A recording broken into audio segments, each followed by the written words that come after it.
Hello guys, അപ്പോൾ ഈ തകർപ്പൻ മഴയിൽ എനിക്കൊരാഗ്രഹം ബംബ്ലി മാസ് കഴിക്കാൻ. ബംബ്ലി മാസ് എന്ന് പറയുമ്പോഴത്തേക്കും ദാ ഈ സംഭവമാണ്.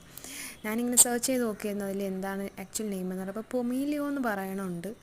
ആമസോണിലൊക്കെ നോക്കിയപ്പോൾ 319 249 ഒക്കെ കിടപ്പുണ്ടായിരുന്നു സംഭവം. ഞാൻ അങ്ങനെ എൻ്റെ നൈബറിൻ്റെ അടുത്ത് പറഞ്ഞിരുന്നു എനിക്കിത് ഇഷ്ടമാണ്. അങ്ങനെ എനിക്ക് നൈബർ കൊണ്ടു തന്നു ഒരു വലിയ ഒരെണ്ണം. സംഭവം ഇതിന് കമ്പിളി നാരങ്ങ എന്നാണ് മലയാളത്തിൽ പറയുന്നത്. നമ്മൾ ഇതിനെ ബമ്പിളി മാസം എന്ന് പറയുന്നത് എന്തുകൊണ്ടാണ് നമ്മൾ പറയണതെന്ന് വെച്ചാൽ എനിക്കറിയത്തില്ല, എങ്ങനെയാണ് പറഞ്ഞു വന്നിരുന്നത്. ഓക്കെ, അപ്പോൾ ഇത് നൈബറിൻ്റെ അടുത്ത് പറഞ്ഞപ്പോഴത്തേക്ക് നൈബറിൻ്റെ തോട്ടത്തിലുണ്ടായിരുന്നു, പുള്ളിക്കാരി പറിച്ചുകൊണ്ട് തന്നു. സംഭവം എനിക്ക് ആക്ച്വലി ഭയങ്കര ഇഷ്ടമാണ്. ഇത് ഓറഞ്ചാണ്, പക്ഷേ എനിക്ക് കൂടുതൽ ഇഷ്ടമെന്ന് പറയുന്നത് യെല്ലോ കളറിൽ വരണതാണ്. ഇങ്ങനെ റോ ആയിട്ട് കഴിക്കാൻ നല്ല ടേസ്റ്റാണ്. അപ്പം നിങ്ങൾക്ക് എങ്ങനെയാണ്? നിങ്ങൾക്കിത് ഇഷ്ടമാണോ അതോ അല്ലയോ?